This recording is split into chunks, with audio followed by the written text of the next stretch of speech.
안녕하세요. 조희 목사입니다. 오늘은 누가복음 12장에 있는 말씀을 계속 나눠야 될 것 같군요. 자, 오늘은 누가복음 12장 35절 말씀부터 우리가 주님 오심을 기다린다. 기독교 신앙이라는 게 종말론적 메시아 공동체, 교회 아닙니까? 이게 종말 신앙인데요. 거기에 대한 우리 주님의 말씀을 한번 읽어보겠습니다. 누가복음 12장 35절부터 제가 먼저 한번 읽어볼게요. 허리에 띠를 띠고 등불을 켜고 서 있으라. 너희는 마치 그 주인이 혼인집에서 돌아와 문을 두드리면 곧 열어주려고 기다리는 사람과 같이 되라. 주인이 와서 깨어있는 것을 보면 그 종들은 복이 있으리로다. 내가 진실로 너희에게 이르노니 주인이 띠를 띠고 그 종들을 자리에 앉히고 나와 수종들리라. 주인이 혹 이경이나 혹 삼경에 이르러서도 종들이 그같이 하고 있는 것을 보면 그 종들은 복이 있으리로다. 너희들도 아는 바니 집주인이 만일 도둑이 어느 때 이를 줄 알았더라면 그 집을 뚫지 못하게 하였으리라. 그러므로 너희도 준비하고 있으라. 생각하지 않은 때에 인자가 오리라 하시니라. 아멘. 40절까지 읽었는데요.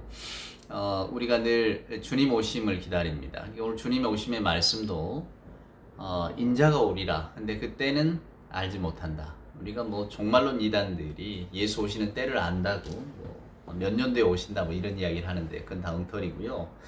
주님이 오시는 때를 우리는 알지 못합니다. 그러면 우리는 어떻게 해야 됩니까? 오늘 성경의 말씀처럼 허리에 띠를 띠고 등불을 켜고 서 있으라. 마치 주인이 혼인집에서 돌아와 문을 두드리면 곧 열어주려고 준비하는 사람같이 하라. 이게 결국 준비하는 사람이 되라는 거죠. 사랑하는 여러분, 우리가 기독교 영성이라는 게 뭘까요? 항상 주님의 오심을 기다린다. 여러분, 이 예배라고 하는 말 자체가 이제 히브리 말로 샤하, 아보다 이런 말이 있는데, 샤하라는 게 결국 엎드리다는 뜻이거든요. 엎드립니다. 그건 뭡니까? 주인이 오심을 기다리는 것 아니에요. 종이 자세로서 엎드린다, 복종한다는 의미거든요. 아보다도 섬기다는 뜻이 있고, 그러니까 예배하는 것은 저나 여러분이 엎드리는 거예요. 하나님 앞에 뭘 기다리면서 엎드리느냐? 새로운 완성을 기다리면서 엎드리는 거예요. 그러니까 예배자는 저희들이 주일에 모여서 예배하거나 하나님 앞에 예배할 때 항상 종말론적 영성을 가지고 있는 거죠. 우리가 바라보는 세계, 저나 여러분이 이렇게 바라보는 우리 살아가는 세계와는 전혀 다른 하나님의 나라가 이루어진다는 그런 소망을 가지고 저희들이 예배하는 거예요. 그 예배는 엎드리고 복종하는 거고, 주님 오시기를 새 완성을 기다리는 거죠. 저나 여러분이 주님 오시기 전에 저희들이 완성되는 건 흔히 죽음이라고 하잖아요. 이 기독교인은 죽음이라고 하는 것 자체, 개념 자체가 달라져요. 그러니까 보통 저희들은 죽으면 인생이 끝나는 거지 이렇게 생각하지만, 우리가 예수 안에서는 죽음은 곧 새 완성의 시작인 거죠. 하나님이 이루실 새로운 완성을, 우리가 주님이 오시는 것을 기다렸지만 우리가 육신에 살아있는 동안에 그것을 못 보았다면 주께서는 이제 우리의 죽음을 통해서 이미 저희들이 하나님 나라의 통치 속으로 들어가게 되는 거죠. 그러니까 죽음이라고 하는 것은 새로운 완성이다, 새로운 시작이다. 사랑하는 여러분, 그래서 의미가 있는 겁니다. 달라지는 거예요.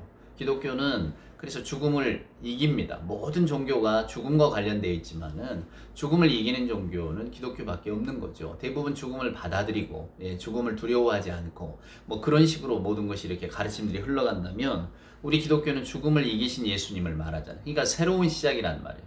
죽으면 끝나는 게 아니라 새로운 하나님의 나라, 하나님의 통치, 또 하나님의 일하심을 우리가 맛보는, 그래서 죽음이라는 것이 두렵다기보다는 오히려 기다려지는, 우리가 하나님께서 이 땅에 살라고 하신 어떤 그 육신의 생명의 그 한계가 있기 때문에 그때까지는 최선을 다해서 열심히 살지만은, 그것이 다 끝나고 죽음의 순간이 온다 할지라도 두려워하지 않을 것은, 죽음이라고 하는 것은 곧 새로운 시작이니까. 그래서 이 기독교 영성이 어쩌면 놀랍기도 하고 무섭기도 하는 겁니다. 사랑하는 여러분, 그래서 우리 주님은 항상 그 마음으로 살라는 거예요. 주님이 내일 오셔도 우리가 예, 아멘 하고 갈 수 있을 그런 마음으로 살아야지, 그저 그냥 이렇게 정신 놓고 있다가는 당황해서 어쩔 거냐 이런 우리에게 가르침을 주고 계시는 거죠. 사랑하는 여러분, 자 한번 보세요.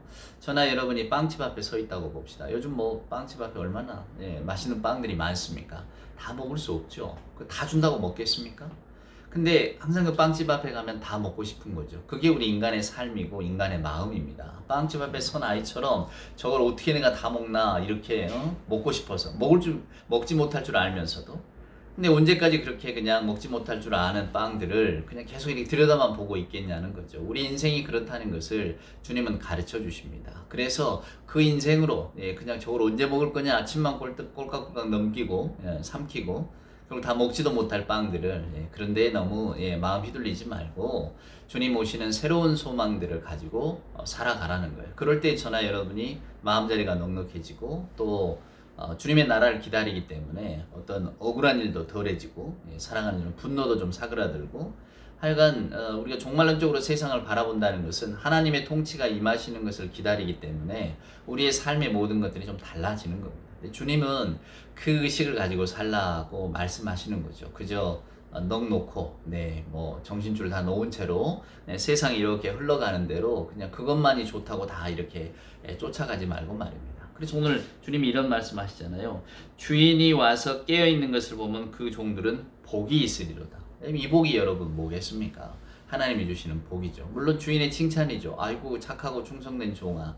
그러나 그 복이라고 하는 것은 결국은 우리가 주님 안에서 누릴 수 있는 어떤 그 기쁨 아니겠습니까? 사랑하는 여러분. 근데 그 기쁨을 우리가 놓치면 안 되는 거죠. 그래서 오늘 그 기쁨을 알고, 즉 종말론적 기쁨을 알고 우리가 주님 오심을 기다린다면 당연히 우리는 허리에 띠를 띠고 기다리는 사람처럼 되겠지. 아니면 그냥 이렇게 뭐 퍼져 있거나 아니면 뭐 세상 일에 취해 있거나 이런 사람으로 살아가지는 않겠죠. 그래서 여러분 그 다음 구절 한번 보세요. 41절에 보면 베드로가 여짜오되 주께서 이 비유를 우리에게 하심입니까? 모든 사람에게 하심입니까? 자, 주님에게 물어봅니다. 주님, 지금 이 비유를 우리한테 해주시는 겁니까? 아니면 모든 사람에게 해주시는 겁니까? 근데 주님의 타겟은 명확합니다. 주께서 이르시되 지혜 있고 진실한 청지기가 되어 주인에게 그 집 종들을 맡아 때를 따라 양식을 나누어 줄 자가 누구냐? 이 42절 말씀에서 주님은 특별히 초대교회에 또 교회를 맡으라 하신 주님의 제자들, 지도자들에게 오늘 이 말씀을 주고 계세요. 그러니까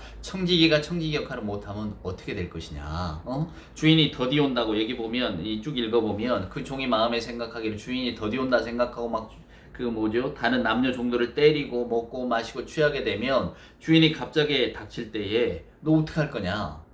그러니까 결국은 주의 말씀을 받은 자들 혹은 주님의 어떤 제자된 자들 주님의 어떤 교회를 이렇게 이끌어가는 사람들이 깨어 있어야지. 우리가 그저 세상이 좋다고 쫓아가 버리면 어떡하느냐. 그러면 결국은 주인이 더디 온다고 생각하고 먹고 마시고 이러고 있다가 주인이 갑자기 오면 어떡할 거냐. 이게 굉장히 준엄한 경고의 말씀이죠. 특별히 교회 지도자들한테는 말입니다. 사랑하는 여러분, 여러분도 그런 경험이 있으실 줄로 압니다만은 저도 어려서 이렇게 시골에서 자랐기 때문에 화장실이 그냥 지금처럼 이렇게 수세식이 아니었어요.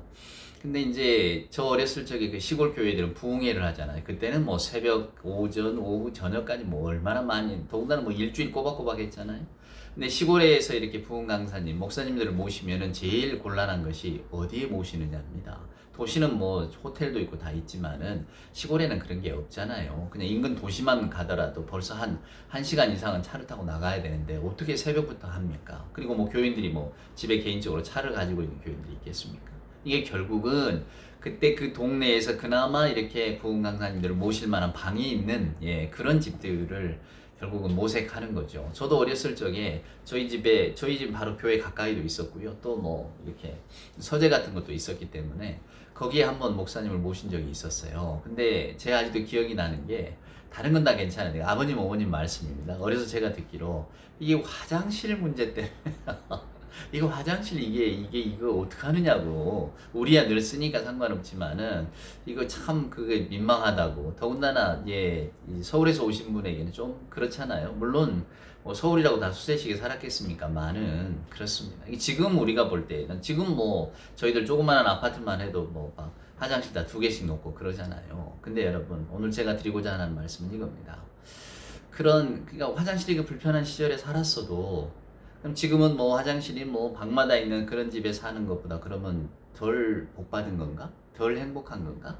그런 건 아니잖아요, 여러분. 다 행복이라고 하는 것이 복이라는 게 주관적인 느낌인 건데 만약에 어떤 사람이 이렇게 뭐 아이를 얻어서 저녁이면 이제 친구도 못 만나고 뭐 이렇게 뭐 출세를 위한 어떤 비즈니스도 못 하고 아이를 돌봐야만 한다는 그런 처지에 있다고 생각을 해봅시다. 그러면 과연 이 사람이 출세를 위해서 혹은 뭐 친구들과의 교제를 위해서 밖에 돌아다니는 것이 더 행복할까요? 아니면 일찍 집에 와서 그냥 아이하고 노는 게 더 행복할까? 그건 다 다른 거잖아요.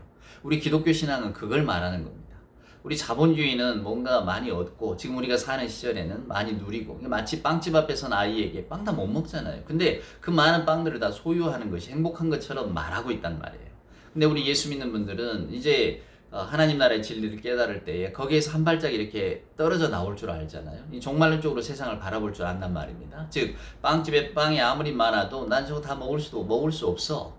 그리고 저거 다 먹어봐야 배탈이나 나지 별로 좋은 것도 아니야. 그냥 내게 족한 것만 먹으면 돼. 나는 오히려 그것 말고 그러니까 저 빵을 어떻게 다 먹을까를 궁리하기보다 그냥 적당히 먹고 또 다른 어떤 감사함을 찾을 거야. 뭐 이렇게 좀 생각의 지평이 넓어진달까요? 예, 이것이 우리가 종말론적 신앙을 가지고 살아가는 거거든요. 그러니까 하나님의 통치를 기다리기도 하고 하나님의 선하심이 이 땅에 편만하도록 기도하기도 하고 또 교회 생활을 하면서 영적인 기쁨을 누리기도 하고 사랑하는 여러분, 이것이 하나님이 주신 복 아닙니까? 근데 이 복을 교회 지도자들이 잘 알려줘야 돼요. 물론 교회 다니는 여러분도 마찬가지고요. 저희들도 마찬가지고 우리가 다 그 복을 알고 그 복의 기쁨으로 있어야지 그저 뭐 예전에 화장실 그거 참 푸세식일 때 얼마나 불편했느냐, 그땐 참 불행했다. 근데 지금은 뭐 이렇게 수세식 화장실에 있으니까 얼마나 좋으냐, 지금이 행복한 거야, 이렇게 만약에 말한다면 사랑하는 여러분, 우리가 세상의 가르침과 구분이 되겠습니까? 세상은 말하지 않아도 소유하는 것으로 기쁨을 찾게 하지만은 우리 예수 믿는 분들은 제가 언젠가 그 주기도문 강의하면서 말씀드렸잖아요. 하나님이 권세와 영광을 다 받으시고 그 하나님의 자녀가 우리가 됐다는 존재의 기쁨이 생겨나는 거라고. 사랑하는 여러분, 우리가 다 영광과 권세를 다 가질 필요도 없고 가질 수도 없고, 그러나 그 모든 영광과 권세는 다 하나님께 있는데 우리는 그분의 자녀라고, 그 영적인 기쁨을 알아야 된다고, 그것을 아는 자는 흔들리지 않는다고 말씀드린 적이 있잖아요. 그러니까 교회가 깨어 있어서 가르쳐야 될 가르침은 바로 이 하나님 나라의 기쁨입니다. 근데 우리가 여전히 여기 이 성경에 나오는 말씀처럼 그저 주인 뭐 언제 오겠어? 마치 먹고 마시고 술 취하고 제대로 이렇게 관리도 안 하고 이렇게 살아서야 되겠습니까? 근데 오늘날의 많은 교회나 또 많은 어떤 그 성경의 가르침들이 왜곡되어져서 마치 그것이 진리인장 이렇게 전파되어지는 때가 많으니 실은 굉장히 속상하죠. 마음 아프고. 그러니까 여러분이나 저나 우리 주님의 말씀처럼 허리에 띠를 띠고 등불을 켜고 서 있어야 됩니다. 근데 이것이 여러분 다른 어떤 그 뭐랄까요, 눈에 보여지는 어떤 것으로 드러내라는 게 아니고 저희들의 마음, 저희들의 생각, 그리고 저희들이 종말론적으로 살아간다는 의미 자체가 무엇인가를 알고 하나님의 나라 혹은 뭐 하나님의 말씀, 뭐 지금 이런 시간들도 말입니다, 주의 말씀을 듣고 이런 것들을 이제 기쁨으로 여기는 거죠. 이것이 다 복된 일 아니겠습니까? 사랑하는 여러분, 그런 생각을 가지고 살아가게 될 때에 저나 여러분이 우리가 온전하게 하나님 나라를 소망하는 자의 모습으로 살 수가 있는 거죠. 세상에 휘둘리지 않고. 그러니까 오늘